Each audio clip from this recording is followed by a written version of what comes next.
ನಾಮಫಲಕವನ್ನು ಕಿತ್ತು ಹಾಕಿರುವವರ ವಿರುದ್ಧ ಸೂಕ್ತ ಕ್ರಮ ಜರುಗಿಸಲು ದಲಿತ ಸಂಘಟನೆಗಳ ಒತ್ತಾಯ. ನಗರ ಪೊಲೀಸ್ ಠಾಣಾ ಮುಂಭಾಗ ಪ್ರತಿಭಟನೆ ನಡೆಸಿದ ದಲಿತ ಪರ ಸಂಘಟನೆಗಳು. ಚಿಂತಾಮಣಿ ನ್ಯಾಯಾಲಯದಲ್ಲಿ ಪಿಟಿಸಿಎಲ್ ಪ್ರಕರಣ ನಡೆಯುತ್ತಿರುವ ಬಗ್ಗೆ ನಾಮಫಲಕವನ್ನು ಅಳವಡಿಸಿದ್ದು, ನಾಮಫಲಕವನ್ನು ಕಿತ್ತು ಹಾಕಿರುವವರ ವಿರುದ್ಧ ಸೂಕ್ತ ಕಾನೂನು ರೀತಿಯಲ್ಲಿ ಕ್ರಮ ಜರುಗಿಸಬೇಕೆಂದು ದಲಿತ ಪರ ಸಂಘಟನೆಗಳ ಮುಖಂಡರುಗಳು ನಗರ ಪೊಲೀಸ್ ಠಾಣೆ ಎದುರುಗಡೆ ಪ್ರತಿಭಟನೆ ನಡೆಸಿ ಮನವಿ ಪತ್ರವನ್ನು ನಗರ ಠಾಣೆಯ ಸರ್ಕಲ್ ಇನ್ಸ್ಪೆಕ್ಟರ್ ವಿಜಯ್ ಕುಮಾರ್ ರವರಿಗೆ ಸಲ್ಲಿಸಿದರು.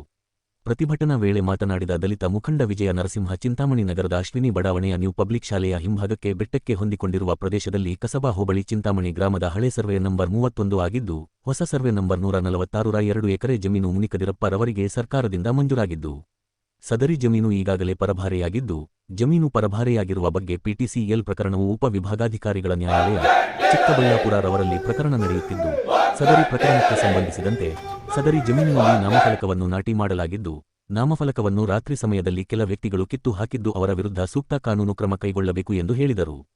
ಪ್ರತಿಭಟನೆಯಲ್ಲಿ ಕವಾಲಿ ವೆಂಕಟರಮಣಪ್ಪ, ಮೂರ್ತಿ, ವೆಂಕಟಪ್ಪ, ಆನಂದಪ್ಪ, ರವಿ, ಮಂಜು, ಪಿವಿ, ಎಂವಿ ರಾಮಪ್ಪ, ನರಸಿಂಹಪ್ಪ, ಸಂತೋಷ್, ಜನ, ಮುನೇಯ, ಅಂಜಿ, ಹರೀಶ್, ಕೃಷ್ಣ, ಪಿವಿ ರವಿ, ಪಿವಿ ನಾಗ, ಬಾಲು ಸೇರಿದಂತೆ ಮತ್ತಿತರರು ಇದ್ದರು.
ಸಂಪೂರ್ಣ ಡೀಟೇಲ್ ಇದೆ. ಇದು ಸಂಪೂರ್ಣ ಡೀಟೇಲ್ ಮತ್ತೆ ಸೆಂಟ್ರಲ್ ಕಮಿಷನ್ ಇಂದ ಲೆಟರ್ ಬಂದ ತಕ್ಷಣ ಇದಾಗುತ್ತೆ. ಅದಾಗೋದು 29 ಏಪ್ರಿಲ್ ಇದೇ ವರ್ಷ. ಇದಾದ್ಮೇಲೆ ಏನಾಗುತ್ತೆ ಅಂದರೆ DC ಅವ್ರಿಗೊಂದು ಪತ್ರ ಬರುತ್ತೆ. DC ಅವ್ರ ಪತ್ರ ಬಂದ ತಕ್ಷಣ ಅವರು ಇವ್ರಿಗೆಲ್ಲ ಬರೀತಾರೆ. ಬಂದ ತಕ್ಷಣ ಅವರೆಲ್ಲ ದಾಖಲೆಗಳನ್ನು ಮೂಲ ಕಡತ ನೋಡಿಕೆ ಇದರಲ್ಲೆಲ್ಲ ಡೀಟೇಲ್ ಕೊಟ್ಟಿದ್ದಾರೆ. ಅದರಂತೆ ಇನ್ನು ಪ್ರಕರಣ ದಾಖಲಾಗುತ್ತೆ. ಮತ್ತೆ ನಾವು PTCL ದಾಖಲಿಸಿದ್ವಿ. ಕೇಸ್ನ ಇದರ 25 ನಂಬರ್ 64 ಕೇಸ್ ದಾಖಲಾಗಿದೆ. ಅದು 19 ಏಪ್ರಿಲಲ್ಲಿ ಆಗಿರೋದು. ಹಾಗಾಗಿ ಇದು ಪ್ರಕರಣ ಅವ್ರ ಗಮನಕ್ಕಿಲ್ಲ ಅಂತ ಅನಿಸುತ್ತೆ. ಇದು AKDRL ಮಂಜೂರಾಗಿರೋದಕ್ಕೆ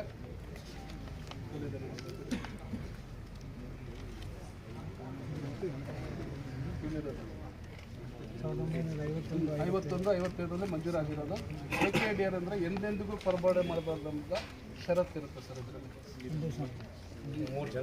ಇಲ್ಲಿ 3 ಜನಕ್ಕೆ ಮಂಜೂರಾಗಿದೆ. ಜಮೀನು ಯಾವುದು ಉಳಿಯಲ್ಲ. ಆಗ PTCL ತಮಗೂ ಗೊತ್ತಿದೆ. ಹಾಗಾಗಿ ಇದರಲ್ಲಿ ಆಗ್ತಕ್ಕಂಥದ್ದು ಅವ್ರೇನಂದ್ರೆ ನಮ್ಮ ಪರವಾಗಿ ಆದೇಶ ಆಗಿಬಿಟ್ಟಿದೆ, ಅವ್ರ ಹತ್ರ ದಾಖಲೆನೇ ಇಲ್ಲ ಅಂತ ಹೇಳ್ಬಿಟ್ಟು ತೋರಿಸಿ ಸುಳ್ಳು ಮಾಹಿತಿ ಕೊಟ್ಟು ನಿಮ್ಮನ್ನು ದಿಕ್ಕು ತಪ್ಪಿಸಿದ್ದಾರೆ. ಯಾವುದೇ ಅಹಿತಕರ ಘಟನೆಗಳಿಗೆ ಅವಕಾಶ ಕೊಡಬಾರ್ದು. ಮೊದಲಿಂದ ನಾವು ಬಯಸೋದಾಗ ಅವತ್ತವರ ನಾವು ದುಡ್ಕೋರಲ್ಲ, ನಾವು ಶಾಂತಿ ಪ್ರಿಯರು, ಶಿಸ್ತಿನ ಸಿಪಾಯಿ. ಸರ್ ಏನೂ ಇಲ್ಲ. ಚಿಂತಾಮಣಿ ತಾಲೂಕಲ್ಲಿ ಕಬ್ಜಾ ಮಾಡಿರ್ತಕ್ಕಂಥ ಜಮೀನುಗಳು ಯಾರ್ಯಾರು ಅಂತ ಒಂದು ಸಾರಿ ಪರಿಶೀಲನೆ ಮಾಡಿ. ದಲಿತದಷ್ಟಿದೆ, ಬೇರೆಯವ್ರದ್ದಷ್ಟಿದೆ. ಇಲ್ಲ ಯಾವ ಸಮುದಾಯದವ್ರು ಎಷ್ಟು ಕಬ್ಜಾ ಮಾಡಿದ್ದಾರೆ. ರಾಜಕಾಲುಗಳಿಂದ ಹಿಡಿದು ಮಶಾನಗಳಿಂದ ಹಿಡಿದು ಎಲ್ಲಾನು ಕಬ್ಜಾ ಮಾಡಿರೋರು ಅವರೇ. ಗೋಪಾಲ್ ರಘುನಾಥ್ ರೆಡ್ಡಿ ಅಂತ ಇತ್ತೀಚೆಗೆ ಕೆಂಪೇಗೌಡ ಒಕ್ಕಲಿಗರ ಸಂಘ ಅಂತ ಕಟ್ಕೊಂಡಿದ್ದಾನೆ. ಅವನು 15 ವರ್ಷ ಹಿಂದೆನೇ ಅವನು ರೌಡಿ ಶೀಟ್ರು. ಅವನ ಮೇಲೆ ಗಡಿ ಬರ ಆಗಬೇಕಂತ ಲಿಸ್ಟು ಆಗಿದೆ. ಅಂಥವ್ನು ಇವಾಗ ಜನರನ್ನ ಇದು ಮಾಡಿ ಕಳಿಸ್ತಾ ಇದ್ದಾನೆ ಅಂತ ಹೇಳಿ ಹೇಳ್ತಾ ಇದ್ದೀವಿ. ಮಾತು ಮುಂದೆ ಅವರಿಗೆ ತೊಂದರೆ ಆಗ್ಬೋದು ಅಂತ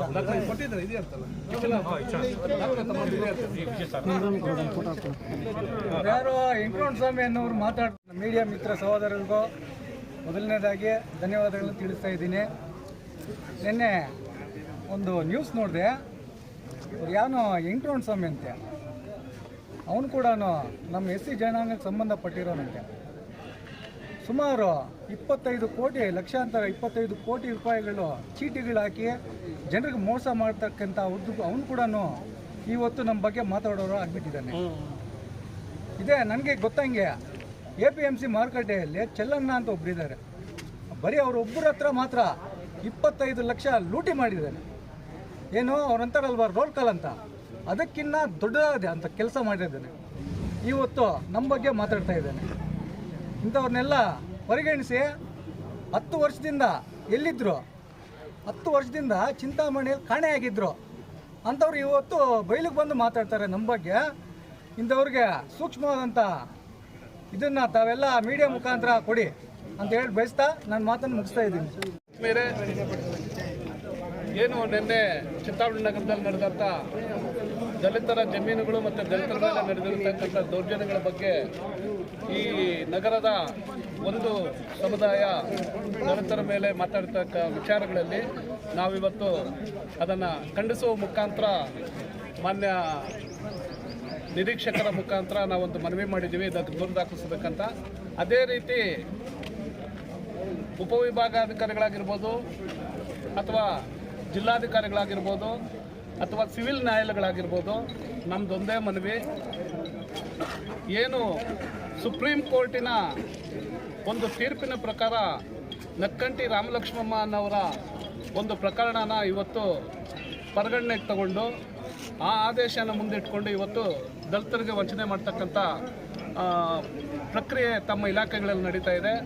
ಆದರೆ 2023 ನವೆಂಬರ್ 26ರಂದು ಆಗಿರ್ತಕ್ಕಂಥ ಒಂದು ಅಮೈಂಡ್ಮೆಂಟು, PTCL ಅಮೈಂಡ್ಮೆಂಟು, ಆ PTCL ಅಮೈಂಡ್ಮೆಂಟ್ ಏನು ಮಾಡಿದೆ ಅಂತ ಹೇಳಿದ್ರೆ ಸುಪ್ರೀಂ ಕೋರ್ಟ್ ಹೇಳಿರೋದು ಸರ್ಟೈನ್ ಲ್ಯಾಂಡ್ ಅಂತೇಳಿದೆ, ಅದು ಕೆಲವು ಜಮೀನುಗಳ ಪರಭಾರೆ ನಿಷೇಧ ಅಂತ ಅದರರ್ಥ. ಆದರೆ ಕೆಲವು ಅನ್ನೋದನ್ನು ಮತ್ತೆ ನಮ್ಮ ಹೋರಾಟಗಳ ಮುಖಾಂತರ 157 ದಿವಸ ಫ್ರೀಡಮ್ ಪಾರ್ಕಲ್ಲಿ ನಾವು ಹೋರಾಟ ಮಾಡಿದ ಪ್ರತಿಫಲವಾಗಿ ಹೊಸ ಸರ್ಕಾರ ಬಂದ ಮೇಲೆ 2023 ನವೆಂಬರಲ್ಲಿ ಆ ಕಾಯ್ದೆ ತಿದ್ದುಪಡಿ ಆಗಿದೆ. ಆ ತಿದ್ದುಪಡಿ ಅಂತ ಇವತ್ತು ಏನು ಉಚ್ಚ ನ್ಯಾಯಾಲಯ ಆಗಿರ್ಬೋದು ಅಥವಾ ಜಿಲ್ಲಾಧಿಕಾರಿಗಳಾಗಿರ್ಬೋದು, ಇವರು ಆ ಸರ್ಟೈನ್ ಲ್ಯಾಂಡ್ಸು ಅಂತ ತಿದ್ದುಪಡಿ ಆಗಿದೆ. ಆ ತಿದ್ದುಪಡಿ ಆಗಿರೋ ಪ್ರಕಾರ ನೀವು ಆದೇಶಗಳನ್ನು ಕೊಡಬೇಕು. ಯಾಕೆಂದರೆ ಈ ಪರಿಶಿಷ್ಟರ ಜಮೀನುಗಳು ಯಾವ ಥರ ಇದೆ ಅಂತ ಹೇಳ್ಬಿಟ್ಟು ಎಲ್ಲ SC DCಗಳಿಗೂ ಗೊತ್ತಿದೆ. ಆದ್ದರಿಂದ ನೀವು ಮಾನವೀಯತೆ ದೃಷ್ಟಿನೂ ಇಟ್ಕೋಬೇಕು, ಜೊತೆಗೆ ಕಾನೂನನ್ನು ತಿದ್ದುಪಡಿ ಕಾನೂನನ್ನು ಪಾಲನೆ ಮಾಡಿಕೊಂಡು ಆದೇಶಗಳನ್ನು ಮಾಡಬೇಕು. ಇಲ್ಲ ಅಂದರೆ ಈ ದೇಶದ ದಲಿತರು ಭೂವಂಚಿತರಾಗಿ ಮತ್ತೆ ಹಿಂದಿನ ಕಾಲಕ್ಕೆ ಹೋಗ್ತಾರೆ. ಇದಕ್ಕೆ ನೀವೇ ನೇರ ಹೊಣೆಗಾರರಾಗ್ತೀರಾ. ಹಾಗಾಗಿ ತಾವು ಅದನ್ನು ಅರ್ಥ ಮಾಡಿಕೊಂಡು ಏನು 23ರ ತಿದ್ದುಪಡಿ PTCL ತಿದ್ದುಪಡಿ ಏನಿದೆ ಅದರಂತೆ ಆದೇಶಗಳನ್ನು ನೀಡಿ ನಮ್ಮ ದಲಿತರ ಜಮೀನುಗಳನ್ನು ರಕ್ಷಣೆ ಮಾಡಬೇಕಂತ ತಮ್ಮಲ್ಲಿ ಮನವಿ ಮಾಡ್ತೀವಿ.